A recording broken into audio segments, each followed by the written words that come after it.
जितनी भी माताएं एकादशी का व्रत करती बहुत ध्यान से सुनना आज की कथा को, शायद जिंदगी में मिली ना मिली, पर ये कथा का रिश्ता तो बहुत ध्यान से सुनना, ध्यान से। स्कंद पुराण यहाँ तक कहती है कि इस कथा के चरित्र को जो श्रवण कर लेता है उसको 26 एकादशी करना भी नहीं पड़ती। इस एकादशी की केवल ये कथा सुनकर ही वो तर जाता है।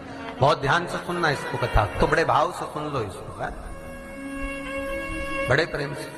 शास्त्र कहता है कि जितनी एकादशी होती है 26 की 26 एकादशी का अगर आप वर्णन करेंगे, 26 की 26 एकादशी का यदि आप स्मरण करेंगे, तो एक एक एकादशी का अगर नाम स्मरण करें तो कितना कितना सुंदर। चैत्र के महीने में 2 एकादशी, कामदा पाप मोचन, बैसाख में 2 वरुथनी मोहिनी, ज्येष्ठ महीना अपरा निर्जला, आषाढ़ योगनी देवशवनी, श्रावण महीने की कामिका पुत्रदायिनी, भादो महीने की अजा परिवर्तनी, अश्विनी महीने की इंद्रा पापकुशा, कार्तिक महीने की रमा प्रबोधनी, मार्गशीर्ष मास की उत्पन्ना और मोक्षदा, पौष महीने की सफला और पुत्रदा, माघ महीने की परतिला और जया, फागुन महीने की विजया और आमल की एकादशी, अधिक मास की पद्मनी और परमा। कितने सुंदर नाम है। अब इस नाम से पहचान करो कितनी सुंदर नाम। अब नाम इतना सुंदर है तो एकादशी कितनी सुंदर होगी। अब एकादशी इतनी सुंदर होगी तो जिस दिन तुम व्रत करोगी एकादशी का तो तुम कितनी सुंदर होगी। मतलब भगवान कितने प्रेम से स्वीकारेगा कि इसका हृदय कितना सुंदर है। ऊपर की सुंदरता मत देखो साहब, व्रत करने से भीतर की सुंदरता। अब पहले कथा में कहा कि क्रीम की चमक 15 दिन रहती है, अच्छे कर्म की चमक जिंदगी भर रहती है। कर्म की चमक देखना है हमें, क्रीम की नहीं। सबसे पहला नियम एकादशी व्रत का, सबसे पहला नियम है कि आप जिस दिन व्रत करो उसके एक दिन पहले भक्ति का संचार इस हृदय में कर लो। भक्ति का संचार इस हृदय में कर लीजिए। जिस दिन आप व्रत करो, जैसे एकादशी का व्रत कर रहे हो तो दशमी के दिन शाम का समय जब आवे, रात्रि जब होने लगे, शाम का समय आवे और रात्रि का आप जब भोजन ग्रहण करो तो उस भोजन में कोई ऐसा पदार्थ ग्रहण मत करिए जिस पदार्थ के कारण आपकी एकादशी बिगड़ जाए।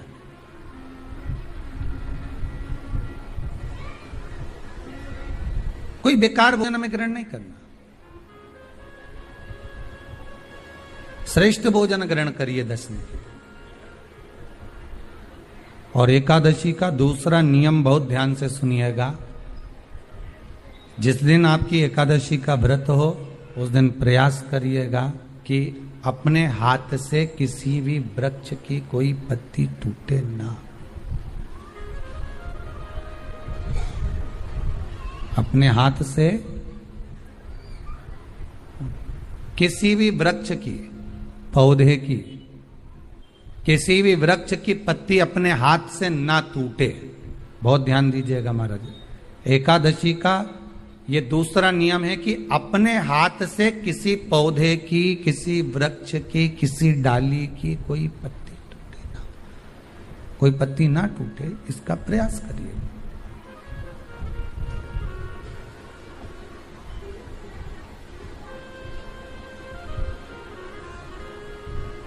कितना सुंदर व्याख्यान कहा है, कितना सुंदर वर्णन है महाराज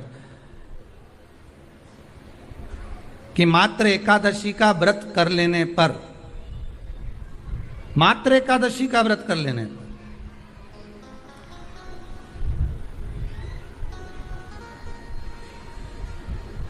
जो पूर्व में किया गया हमारा पाप कर्म है, हमने किसी जीव की हत्या करी है, हमने किसी को कष्ट प्रदान करा है, हमने किसी को अपशब्द कहा है, हमने किसी को ताने दिए, हमने किसी को आड़ा टेढ़ा कहा है, हमने किसी को गालियां दे दी है, मात्र एकादशी का व्रत ही कर लेने पर ये सारे जो दोष हैं वो समाप्त हो जाते हैं।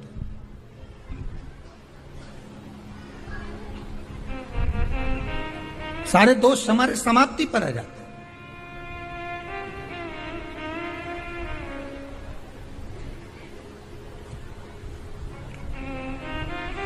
अब एक विचार करिएगा थोड़ा सा अपने मन में, अपने चित्त में, अपनी वृत्ति में एक बात उतारिएगा, एक अपने मन में एक बात को उतार कर रखिएगा कि आप अपने पाप को, अपने पाप कर्म को जिस दिन छिन्न करने वाले हो, समाप्त करने वाले हो, अपने पाप को आप जिस दिन समाप्ति पर लेकर जा रहे हो, तो उसके एक दिन पहले आपको प्रसन्नता होना चाहिए कि नहीं होना चाहिए कि कल मेरा पाप कटने वाला है, कल मेरा पाप समाप्त होने वाला है,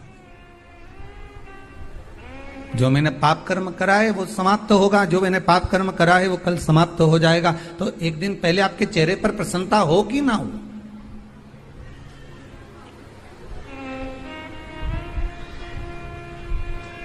और चेहरे पर वो प्रसन्नता आपके आना चाहिए कि कल मेरा एकादशी का व्रत है, आज दशमी है, कल एकादशी का व्रत है, तो कल मेरी जब एकादशी का व्रत रहेगा तो मेरा ना जाने कितना कितना पाप, कितना असत्य, कितना झूठ, कितना प्रपंच वो समाप्त हो जाएगा। इसमें मुझे प्रसन्नता हो, इसमें मुझे आनंदता हो।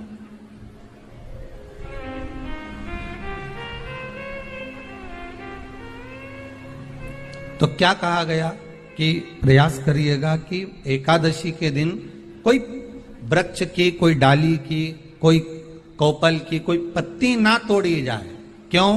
तो कहा अगर उस पत्ती को हम तोड़ देते हैं, वृक्ष की पत्ती को या क्यारे में लगी हुई कोई डाली की पत्ती को हम तोड़ देते हैं, तो एकादशी का पुण्य फल प्राप्त नहीं होता, एकादशी का कोई फल हमारे खाते में नहीं जाता, पुण्य फल प्राप्त। अब फिर भले तुम चाहे तुमने मोरधन खाया हो, चाहे तुमने फिर चिप्स खाई हो, चाहे तुमने फिर व्रत का कितना ही सामान खा गए हो और तुमने सोचा कि आज मेरी एकादशी है, तो फिर उसका कोई फल प्राप्त नहीं है, उसका कोई सुख प्राप्त नहीं है आपको, फिर उसका कोई आनंद प्राप्त नहीं है आपको, फिर उसमें कोई आनंद की अनुभूति आपको नहीं मिल रही।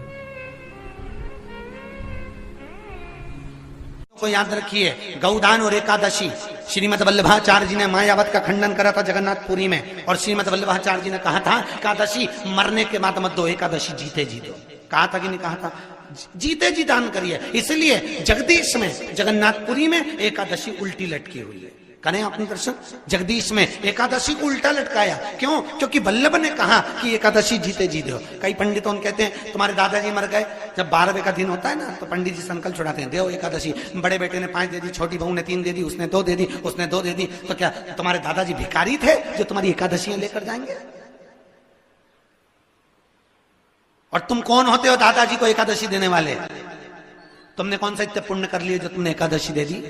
एकादशी के दान की महत्वता श्रीमद वल्लभाचार्य जी ने कहा कि कोई व्यक्ति अगर खटिया पर सड़ रहा है, पलंग पर तड़प रहा है, हॉस्पिटल में पड़ा हुआ है, तो निवेदन है कि उसको देखने जाओ तो अपनी करी हुई एकादशी में से 2 एकादशी का दान उसको तुरंत दे दो। क्यों? तो जिससे उसको मोक्ष मिल जाए, मरने के बाद नहीं।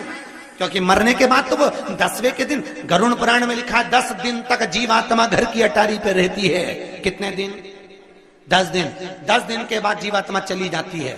कहां जाती है? उसको जहां जाना है। 3 दिन में उसको भोग भोगना पड़ता है जीवात्मा को। 3 दिन नरक का भोग भोगती है, उसके बाद स्वर्ग का भोग भोगती है। 18 दिन में ये प्रोसेस पूरी हो जाती है। कितने दिन?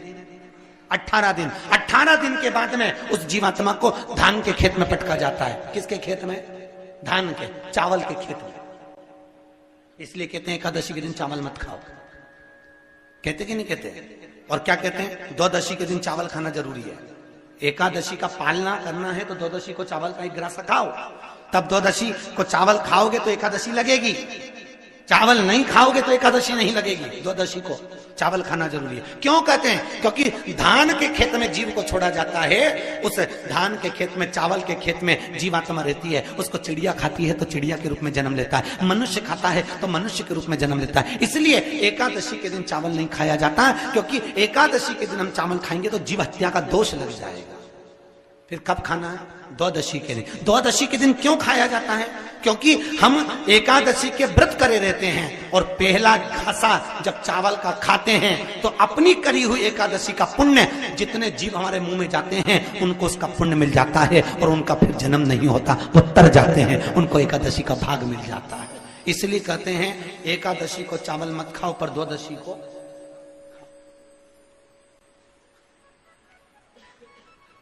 खाइए। 10 दिन तक जीवात्मा है और आपने एकादशी कब दान दी? बोलो जम के।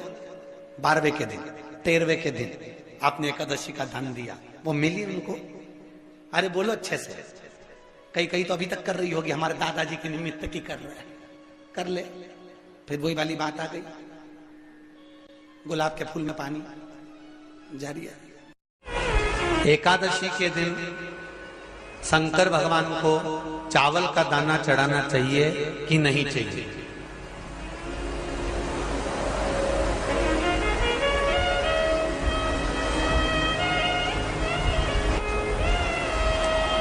बीमार व्यक्ति से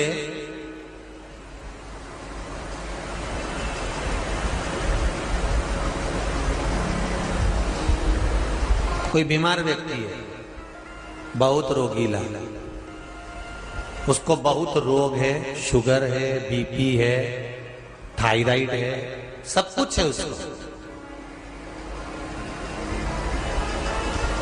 और वो रोगीला व्यक्ति जब डॉक्टर के पास जाकर पूछे, डॉक्टर साहब मेरी तबीयत ठीक नहीं रहती है, मैं बहुत कष्ट में रहती हूँ, बहुत तकलीफ है शरीर में, और अभी सावन का महीने का व्रत आ रहा है डॉक्टर साहब, 1 महीना में व्रत करती थी पहले, करूं कि नहीं करूं? तो डॉक्टर साहब क्या बोलेंगे? बोलते जाओ जरा जम के। डॉक्टर बोलेगा कि आप व्रत मत करो। डॉक्टर एक बात कहेंगे, शरीर स्वस्थ रखना है, व्रत बाद में हो जाएगा, अगले वर्ष कर लेना, पर अभी शरीर को सही रखने के लिए दोनों समय अच्छे पेट भरकर सात्विक भोजन करो और अपने शरीर को ठीक करो। सात्विक भोजन करो, अपने शरीर को, व्रत बाद में भी हो जाएगा, अगले वर्ष हो जाएगा।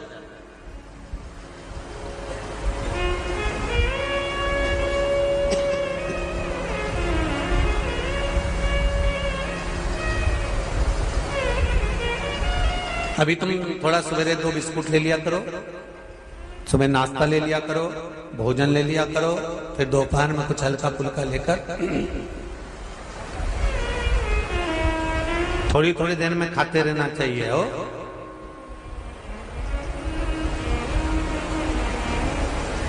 थोड़ा थोड़ा खाओ, थोड़ी थोड़ी देर में खाओ, एक साथ सुरसा जैसे मत निपटा जाए, थोड़ा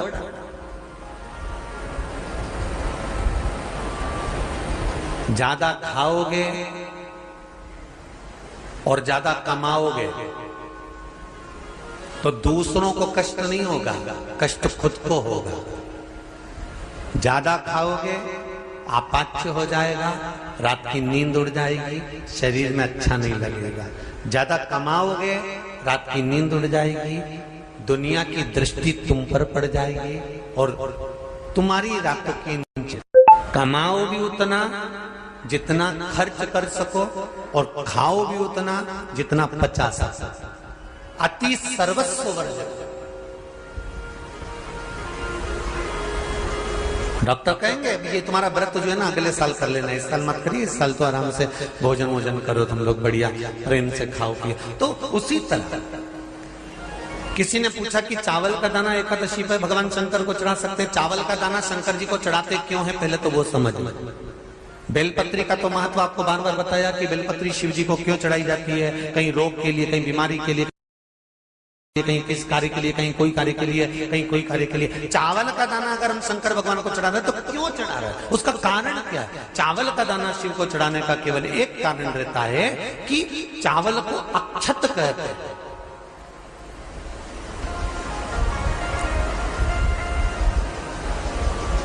अक्षत का मतलब होता है अक्षय।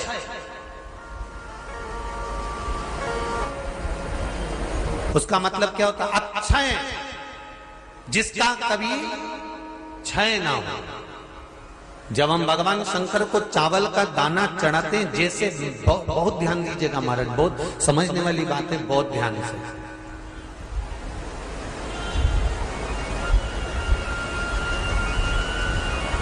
चावल का दाना हमारे मस्तक पर तिलक करने के बाद पंडित जी क्यों लगाते हैं कि भगवान जैसा समय आज चल रहा है, आप पूजन कर रहे हो, पाठ कर रहे हो, दान कर रहे हो, पुण्य कर रहे हो, सत्कर्म कर रहे हो, भजन कर रहे हो, मेरा देव अधिदेव महादेव, मेरा नारायण, मेरा सत्यनारायण भगवान, मेरा राम जी, मेरा विष्णु जी, मेरा भागवत मैया, मेरी रामायण मैया, ब्राह्मण मस्तक पर तिलक लगाने के बाद चावल इसलिए लगाता है कि जैसा समय आज चल रहा है, भगवान तुमको ऐसा ही समय बनाकर रखे और तो ऐसे ही चार चांद लगाते रहो, दान पुण्य संकीर्तन करते रहो। इसलिए मस्तक पर चावल का दाना लगाया जाए।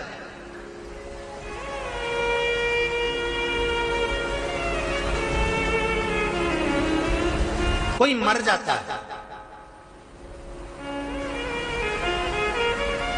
मरने के बाद जब तक पगड़ी नहीं होती तब तक माथे पर तिलक, चावल का दाना लगाया जाता है। जम के बोलो जरा, नहीं लगाते। किसी पंडित जी से पूछो, ब्राह्मण देवता से पूछो, ब्राह्मण देवता ये कोई मर गया, और हमारा तो नियम है कि हम सिर पे तिलक लगाते हैं, चावल लगाते हैं, या पंडित जी से हम तिलक लगवाते हैं, मंदिर जाते हैं तो मंदिर में जाके तिलक लगवा के हम चावल का दाना लगवाते हैं। क्यों नहीं लगाते? उसका कारण क्या है? जब किसी के मरने के बाद 10 दिन तक, 12 दिन तक मस्तक पर तिलक क्यों नहीं लगाया जाता? 10-12 दिन तक माथे पर तिलक या चावल क्यों नहीं लगाया जाता? उसका कारण है कि ये जो समय आया है, तुम्हारे यहाँ जो गमी हुई है, तुम्हारे यहाँ कोई मर गया है, तुम्हारे यहाँ किसी के प्राण छूट गए हैं, तो ब्राह्मण इसलिए तिलक नहीं लगाता आपको, इसलिए चावल का दाना नहीं लगाता कि ऐसा दिन भगवान अब ना लाए, इसको अमर ना करे, इसको अक्षय ना करे, इसको प्रबल ना करे। और जब चावल का दाना, तो यहां शिव महापुराण की कथा करी, चावल का दाना हम शिव जी को क्यों चढ़ाते हैं, भगवान को क्यों समर्पित करते हैं, भगवान के पूजन में अक्षत क्यों समर्पित करते हैं, चावल क्यों समर्पित करते हैं, उसका कारण क्या है? तो कहा आज मैंने जब चावल का दाना आपको समर्पित करा है, जिस भाव से, जिस विश्वास से, जिस श्रद्धा से, जिस मन से मैं आपको रिझा रही हूँ, हे भोलेनाथ मेरी ये मनोकामना पूर्ण कर, इसको अक्षय कर देना, इसको अमर कर देना, बस इतनी कृपा आप कर। अब किसी ने पूछा एकादशी के दिन चावल चढ़ाए कि नहीं चढ़ाए, तो यहां तो सीधी सीधी बात है, बीमारी देखकर थोड़ी ना आती है कि नवरात्र चल रहे हैं कि सावन का सोमवार चल रहा है। बीमारी तो बीमारी। तुम चावल मत खाओ। तिरुपति कौन कौन गया? हाथ उठाओ। ठीक है। जगन्नाथ जी कौन कौन गया? हाथ उठाओ। हाँ ठीक है। द्वारका जी कौन कौन गया? हाथ उठाओ। ठीक है। बद्रीनाथ कौन कौन गया? हाथ उठाओ। ठीक है। एकादशी के दिन कभी तुम बद्रीनाथ चले जाओ, एकादशी के दिन तुम द्वारका चले जाओ, एकादशी के दिन तुम तिरुपति चले जाओ, एकादशी के दिन तुम जगन्नाथ चले जाओ, एकादशी के दिन तुम्हारी मर्जी पड़े भगवान के किसी धाम में चले जाओ और भगवान को भोग लगाओ और उनकी थाली को झांक कर देखना, उसमें चावल जरूर मिलेगा। उसमें ऐसा नहीं है कि चावल नहीं मिलेगा। बद्री नारायण में भगवान को चावल का भोग लगा हुआ मिलेगा, द्वारका में चावल का भोग लगा हुआ मिलेगा, आपको जगन्नाथ में चावल का भोग लगा हुआ मिलेगा, तिरुपति में मिलेगा, द्वारकाधीश में मिलेगा, नाथद्वारा में मिलेगा, सांवरिया सेठ में मिलेगा, काकरोली जी में मिलेगा। आप जहां जाओगे वहां पर एकादशी के दिन भगवान को चावल आएगा, क्योंकि भगवान के लिए परहेज नहीं है। जो काम में डूबा हुआ है, जो आसक्ति में डूबा हुआ है, जो लोभ में डूबा हुआ है, जो वासनाओं में डूबा हुआ है, जो तृष्णा में डूबा हुआ है, और जो माता के गर्भ से जन्म लिया, एकादशी के दिन चावल उसको नहीं खाना। बहुत सुंदर संवाद है, ध्यान दीजिएगा।